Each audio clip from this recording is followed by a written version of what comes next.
Welcome back to our channel, ladies and gentlemen.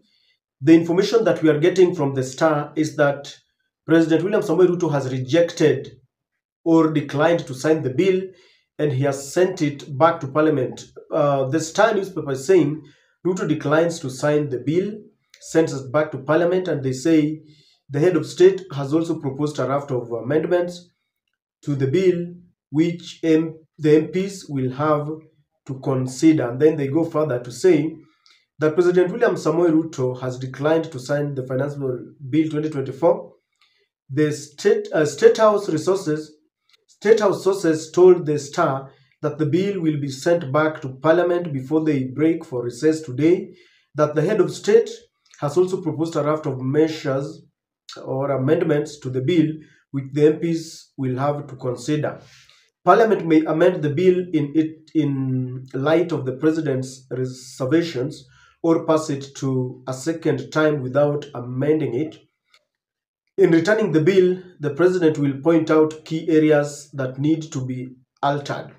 If the MPs amend the bill fully according to the president's reservations, the speaker shall then resubmit it to the president for assent.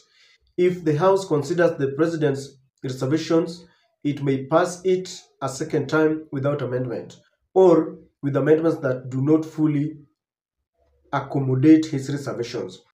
This must have, however, been supported by two-thirds of the members. With the MPs set to go on recess beginning today and until July 23rd, it means that should the president return the documents to Parliament, the Speaker may have to recall them.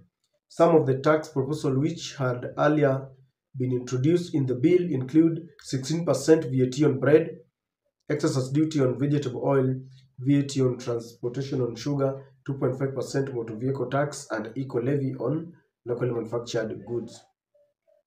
Now, ladies and gentlemen, the information that we are getting is from the Star. I want to tell you two things about the Star. One, when the government threatened that they were not going to advertise through the other independent media, the Star was excluded. The Star was going to continue receiving the privilege of advertising through or enjoying government's advertisements.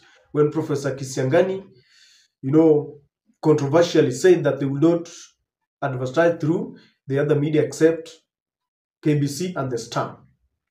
And there was a time when the Azimio was lining products and services that they wanted to boycott. The Star was among them. I think there was a little bit of negotiations that they said we are ready to cooperate. So the Star is working very closely with the state. So the information is unconfirmed, but the Star is saying that they contacted State House, and officials from State House told them that William Ruto will send the bill back to Parliament, and William Ruto has suggested a raft of amendments.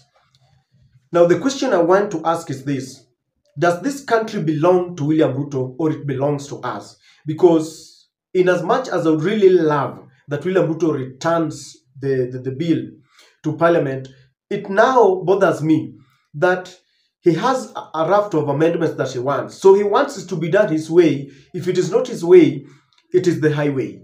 I mean, we had talked, we aired our views, and experts had talked about this bill.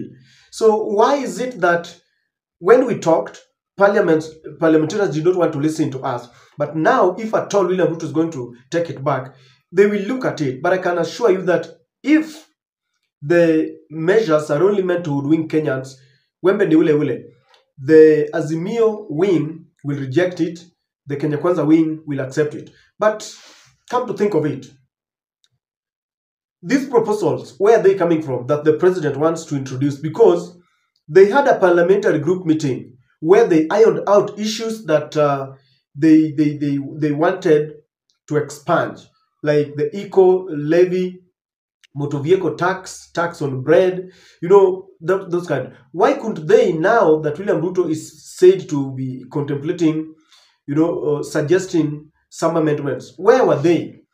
This is obviously because of the criticism from all quarters.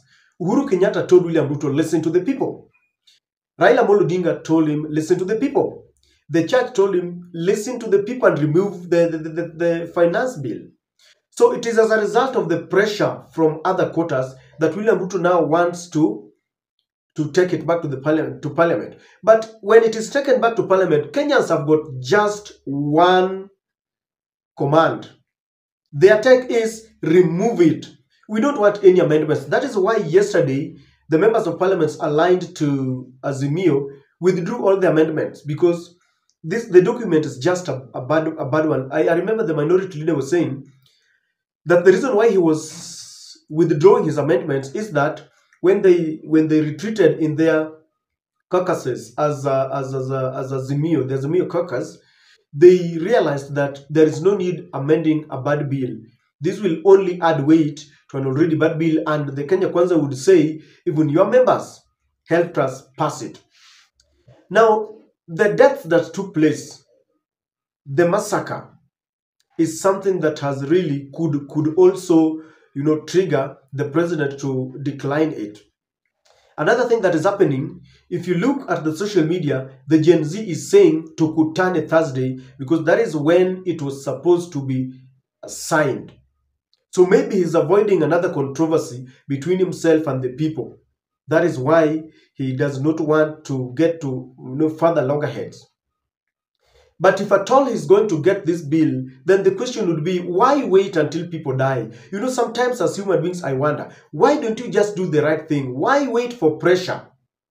And I think the people should, we should now confront the Bretton Woods institutions, the IMF. We should confront Meg Whitman and confront Joe Biden. We do not want them. They are the people who are making this happen. William Ruto is between a rock and a hard place. He's under siege. In as much as he would want to do that which the people want, is on the other side trying to please his masters.